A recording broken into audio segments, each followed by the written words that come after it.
앞으로 21세기를 끌고 갈 첨단 기술 6개 분야를 설명을 하는데 그중에 동용암호가 들어있고 이 동용암호의 세계적으로 권위자는 대한민국의 천정희 교수다. 동용암호는 설계 단계부터 양자 컴퓨터의 안전한 수학적 난제에 기반해서 만들어졌기 때문에 이제 안전성이 높고요.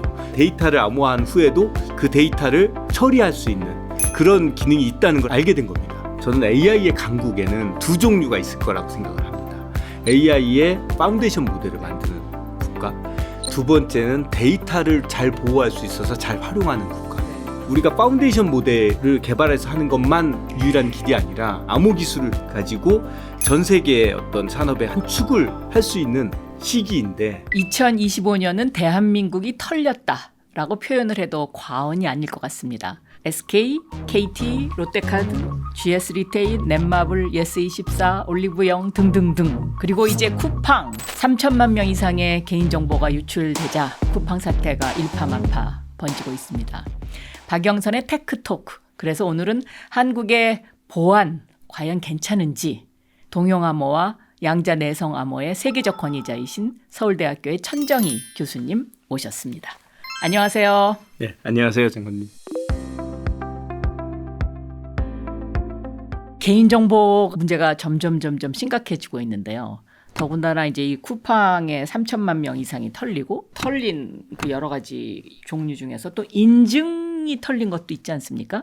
대한민국이 왜 이렇게 표적이 됐다고 보시는지요? 해킹이라는 건 늘 있어 왔지만 올해 해킹 사태를 보면 이런 규모나 빈도뿐만 아니라 이게 털리는 정보의 중요성에서도 큰 우려가 되는 것 같습니다. 저희가 개인정보를 보호해야 된다는 얘기를 많이 하는데 그 개인정보 중에서도 인증에 활용되는 정보들은 정도가 다릅니다. 왜냐하면 이 정보들은 다른 사이트들을 해킹하는데 또 쓰일 수가 있거든요. 이런 인증 정보들이 많이 털리고 나면 결국은 한 겹의 방어막만 남는 거라 해커들이 조그마한 공격에도 이제 웹사이트들이나 개인정보들이 털릴 수 있는 아주 위험한 상태에 이르는 것으로 보여지고요. 패러다임을 바꾸는 새로운 보안에 대한 정책이나 고민이 좀 필요한 시점인 것 같습니다. 그럼 지금 당장 개인이 뭐부터 해야 됩니까? 비밀번호 바꾸는 것부터 해야 되나요? 사실 비밀번호는 최후의 방어선이긴 합니다. 지금 우려가 될 때는 비밀번호를 분리하는 게 굉장히 중요한 일인 것 같습니다. 우선 개인은 안전한 비밀번호를 바꾸는 게 중요하다. 이 외국 언론들이요. 한국 국민들의 개인정보가 이렇게 털렸는데도 한국 국민들은 둔감하다. 뭐 이런 보도를 했어요. 그런데 실제로 요즘 해커들은 해킹을 한 다음에 이걸 당장 사용하는 게 아니라 한 1, 2년 후에 놓고 보고 있다가 사용을 한다면서요.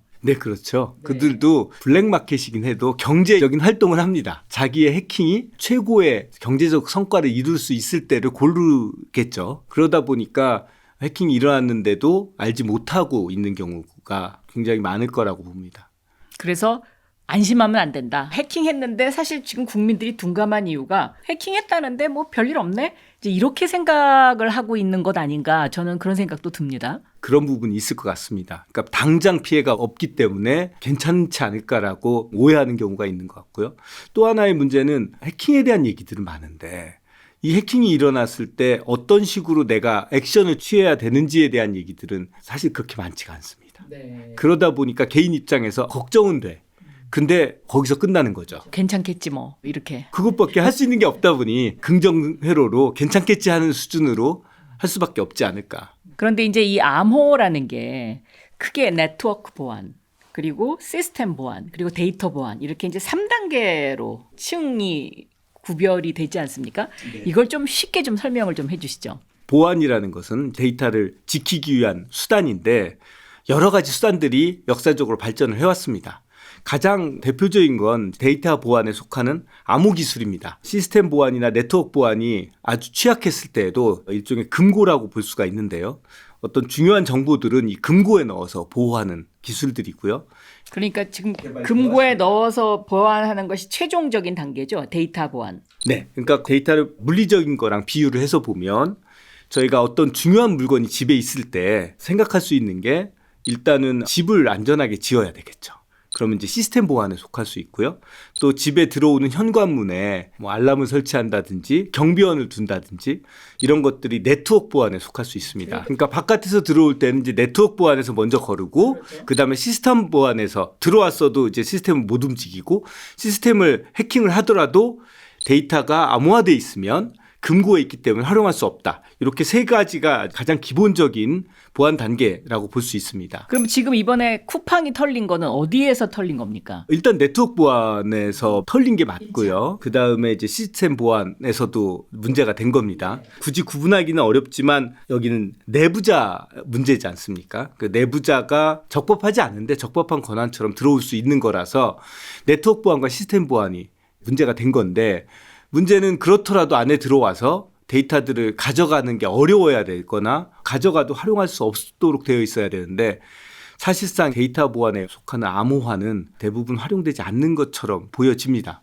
그러니까 지금 데이터 보안의 의미는 곧 우리가 갖고 있는 데이터를 암호화해야 된다. 이제 이런 말씀이지 않습니까? 그런데 이제 그동안은 이걸 암호화하면 이걸 다시 꺼내서 또 암호를 풀어가지고 또 뭔가 연산을 해야 되고 이게 굉장히 번거롭다. 이런 이제 컨셉이 있었는데 이것이 이제 더 발전해서 이제는 그럴 필요가 없다. 그것이 동용 암호다. 이제 이렇게 설명을 해도 틀리지 않습니까? 맞습니다. 근데 다소 최신 기술이다 보니 많은 분들이 낯설게 여기는 부분이 있습니다.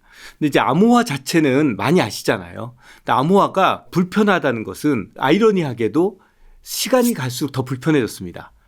왜 그러냐면 예전에는 보호해야 될 데이터가 많지 않았어요. 그 경우에는 암호화 하더라도 암호를 풀어서 일을 하는데 별로 문제가 없는데 지금은 저희가 빅데이터고 또 사실은 분류를 하기보다는 AI를 활용을 하다 보니 보호해야 될 데이터 양이 굉장히 커졌죠. 그러면 제가 무언가 하나 데이터를 찾으려고 해도 그 전체 데이터를 복호화해야 되고 굉장히 불편하고 비효율적인 일이 됩니다. 최근에 이제 상용화 단계에 접어든 동형 암호는 개념 자체는 이제 50년 가까이 된 개념입니다. 왜냐하면 암호가 이렇게 많은 일들을 할 때 이런 문제점이 있겠다라고 이미 예견돼 있었던 거고요. 그래서 동형 암호가 하는 일은 암호를 푸는 불편함을 겪지 않고도 내가 원하는 데이터를 골라서 어떤 프로세싱을 할 수 있는 기술입니다. 동형 암호가 그동안은 매우 느리다. 아주 좋은 기술이지만 사용하기엔 느리지 않느냐라는 말씀들을 들으신 분들도 계실 텐데 동형 암호 기술은 뭐 눈부시게 발전을 해서 매년 한 8배씩 그러니까 한 10년이면 10억 배 이상의 속도가 발전했습니다. 그러니까 이제 동형 암호 이렇게 들으면 말이 어려워요. 근데 지금 설명을 이제 하시는 걸 제가 들으면서 생각해 봤는데 동형, 그러니까 같은 형태로 암호를 보내고 받고 하면서 계산이 가능하다. 이렇게 해설을 하면 됩니까? 그러니까 암호화된 상태에서도 그냥 계산하는 거랑 같은 모양으로 할 수 있다. 동형이 금고 안에서도 똑같은 처리가 이루어진다. 그러니까 풀지 않고. 풀지 않고요. 네. 전에는 금고에서 열고 물건을 꺼내서 일을 했어야 되는데 물건을 안 꺼내고 금고 안에 넣은 상태로도 저희가 말랑말랑한 금고라고 하는데 금고에 손을 넣어서 글로브 박스 같이 이제 장갑이 있는 금고여서 그 안에 있는 것을 형상을 바꿀 수 있다는 거죠. 사실 제가 이 동형 암호라는 단어를 처음 접한 것은 2021년 9월입니다. 다보스 포럼에 샌프란시스코 지부를 방문을 했어요. 그랬더니 거기서 앞으로 21세기를 끌고 갈 첨단 기술 6개 분야를 설명을 하는데 그중에 동형 암호가 들어있고 이 동형 암호의 세계적으로 권위자는 대한민국의 천정희 교수다. 이렇게 거기서 소개를 하는 거예요. 그래서 눈이 번쩍 뜨여가지고 그때부터 이제 좀 관심을 갖게 됐는데 2021년이면은 지금 4년 전이거든요. 그러니까 지금 이제 이 동형 암호의 시대가 열리고 있다. 이제 이런 느낌이 와요. 그런데 이 동형 암호가 과거에는 지금 말씀하신 것처럼 암호를 풀지 않고 꺼내서 하더라도 이게 너무 속도가 느려서 과연 상용화가 될까의 퀘스천 마크가 있었는데 이 문제를 해결하신 거잖아요. 천정희 교수님 팀이. 그렇습니다. 거의 다 해결이 됐다고 볼 수 있고요. 저희가 2017년에 발표한 이제 CKKS라는 새로운 동형 암호 스킴이 기존의 덧셈, 뺄셈, 곱셈만 암호화된 상태에서 할 수 있던 것을 나눗셈까지 일종의 사칙 연산을 다 암호화된 상태에서 할 수 있는 것이 되면서 빅데이터들도 암호화된 상태에서 처리할 수 있는 길이 열렸고 또 그 이후에 8년이 지났지 않습니까? 그 8년 동안도 매년 약 8배씩의 어떤 진전이 이루어져서 지금은 아주 빠르게 연산이 처리가 가능해졌습니다. 그러면 이제 쿠팡 사태 같은 거 앞으로 또다시 해킹을 당하지 않으려면 데이터에다가 이제 암호를 걸어야 되지 않습니까? 네. 그러면 이 데이터 보안에서 가장 안전한 것이 동용 암호다. 이렇게 설명이 가능할까요? 가장 안전하다는 측면은 양자 컴퓨터가 나와도 안전하겠느냐? 이렇게 얘기를 한다면 동용 암호는 설계 단계부터 양자 컴퓨터의 안전한 수학적 난제에 기반해서 격자 문제라고 합니다. 만들어졌기 때문에 이제 안전성이 그렇게 높고요. 근데 다만 지금의 이제 보안은 어느 한 가지로 완벽한 보안을 달성한다고 하기는 어렵습니다. 그래서 암호화를 쓴다고 하더라도 시스템 보안이나 네트워크 보안을 같이 사용을 해야 되고요. 실제로 암호화의 경우에 키가 유출되거나 암호화를 하는 사람이 매수가 되거나 미스유스를 하면 이제 문제가 되는 거니까요. 그래서 암호화가 강한 보안성을 올릴 수 있는 중요한 수단이다라고 말씀드릴 수 있겠습니다. 그러면 동용 암호는 양자 내성 암호의 하나의 일종이다. 이렇게 설명이 가능할까요? 그것도 맞는 스테이트먼트입니다. 조금 비유적으로 말씀을 드리면 양자 내성 암호는 이제 금고의 벽이 양자 컴퓨터라는 무기가 있어도 뚫을 수 없는 그런 금고인데요. 이 금고가 조금 키우다 보니 재밌는 성질인 거예요. 이 금고의 벽이 튼튼하긴 하지만 오히려 아까 그 말랑말랑해서 뭘 넣어서 조작을 할 수 있는 성질을 갖추고 있어서요. 그래서 이제 격자 암호를 연구하면서 이 금고를 좀 키워볼까? 키우면 그 속에서 물건들을 다룰 수 있는 공간이 생기지 않습니까? 그러면 그 40여 년 전에 오픈 프라블럼이었던 동형 암호라는 걸 이걸 이용해서 풀어볼까라는 생각을 한 거예요. 그래서 해보니까 여전히 벽은 질기고 튼튼해서 안전한데 그 속에 있는 물건들은 형상을 바꿀 수 있는, 즉 우리가 데이터를 암호화한 후에도 그 데이터를 처리할 수 있는 그런 기능이 있다는 걸 알게 된 겁니다.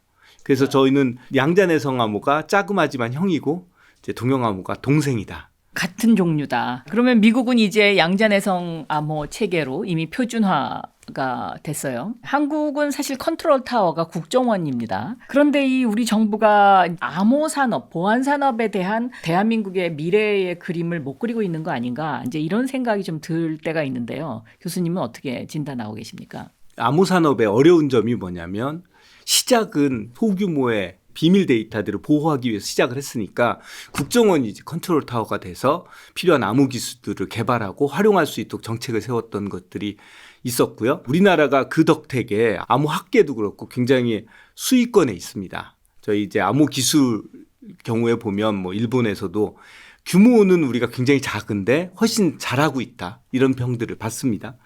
그런데 문제는 암호가 국가나 공공 영역에서만 쓰이지 않고 이제는 민간 영역에서 널리 쓰이지 않습니까? 그렇죠. 근데 우리나라의 많은 인식들이 불편한 것으로 생각을 하는 측면들이 있는데 사실은 AI나 데이터, IT가 발달을 하려면 그 역기능을 적절히 그렇죠. 네. 제어를 해줘야 되거든요. 네. 근데 그럴 수 있는 체제로 조금 더 적극적으로 바뀌어야 되지 않을까 하는 생각이 듭니다. 그러니까 이제 이것이 사실 AI가 발달하면서 새로운 또 하나의 산업의 영역이 되는 거죠. 저는 이 보안에서 아마 새로운 일자리가 많이 나올 것이다. 그래서 지금부터 이 부분을 들여다봐야 되고 정부가 거버넌스를 만들어서 좀 더 확대해서 끌고 가야 된다. 저는 이제 이런 생각을 가지고 있습니다. 정말 맞는 말씀이신 것 같고요. 네.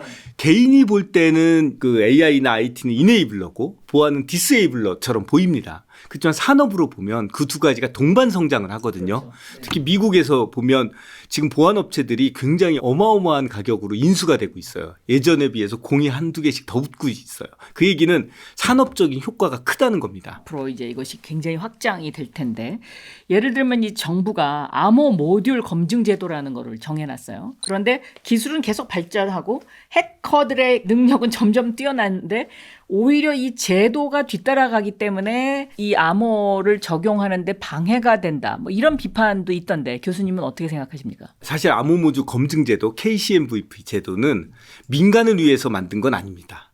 정부에서 쓴 보안 모듈에 대해서 규정을 한 건데 민간에서는 특별히 암호에 대한 전문성이나 지식이 없다 보니 민간에서 무슨 암호를 쓸 때도 KCMVP가 있느냐를 굉장히 중요한 요소로 하는 것 같습니다. 그게 사실 강제 규정은 아니거든요.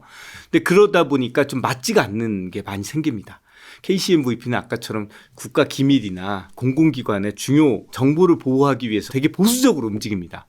근데 지금 저희가 AI를 하기 위해서 새로운 암호 기술 혹은 양자내성 암호를 하겠다. 정부에서 제도를 만드는 데까지 기다리다 보면 사실 늦는 경우들이 있거든요. 그런 측면에서 보면 민간에서는 물론 이제 기업들이 민간에서 자율적으로 그거 관계없이 쓸 수 있으면 좋겠지만 이 암호 기술은 조금 어렵다고 인식이 되다 보니 정부의 눈치를 좀 봅니다. 정부 차원에서도 좀 고려해야 될 부분 있으면 이거 좋겠습니다. 풀어야 되겠네요, 규제를. 제가 볼 때 KCMVP라는 규제가 공공기관, 국가기관인 것처럼 사실 미국은 민간 부분에 대한 규제는 또 다르거든요. 그러니까 민간과 공공의 그 규제의 레벨 차이를 다르게 해야 되겠다. 이제 이런 말씀이신 거죠? 근데 이제 민간에 적절한 규제 체제 이런 것들은 다소 잘 안 보이는 거 아닐까. 그러다 보니까 공공에 있는 것들을 인용하게 되지 않나. 그래서 KCMVP 제도 자체가 나쁜 게 아니라 그것은 공공용으로 하고 민간용에서는 민간용의 어떤 새로운 암호화 보안에 대한 규정이 좀 필요하다. 다른 방식이 되는 게 좋은 것 같습니다. 이거 굉장히 중요한 말씀이신 것 같습니다. 예를 들면 미국 같은 경우 지금 양자내성어가 표준화가 됩니다. 그러면 그 표준화된 양자내성 암호를 갖고 국내에도 이제 산업들이 들어올 겁니다. 그런데 우리는 이제 KCMVP가 되는 데는 당연히 절차가 걸려야 됩니다. 당연히 국가용을 위해서는 보수적으로 운용이 돼야 되고요. 근데 기다리다 보면 늦어질 수가 있는 거고요. 때를 놓치는 거죠. 저희 동영암호 같은 경우도 이제 ISO 표준에서 커미티 드래프트를 통과하고 맨 마지막 단계인 드래프트 오버 인터내셔널 스탠다드 단계에 있습니다. 그 얘기는 이미 표준 문서는 완성이 된 거고 에디토리얼한 부분에 대해서 이제 점검하는 단계거든요. 이제 기술적으로는 ISO 세계 표준협회에서 검증이 끝났다고 볼 수 있는데 저희가 산업의 발전을 보면 이제 빨리 이것을 도입을 해서 활용을 해보면 우리가 다른 나라에 비해서 우위가 있을 수 있는데 이걸 이제 다 표준이 끝나고 나면 이제 우리의 우위는 사라지는 거죠. 그때는 동일한 출발선상에 서는 겁니다. 그런 게 약간 민간과 정부의 보안을 대하는 차이가 있어야 되는 부분이 아닐까 싶습니다.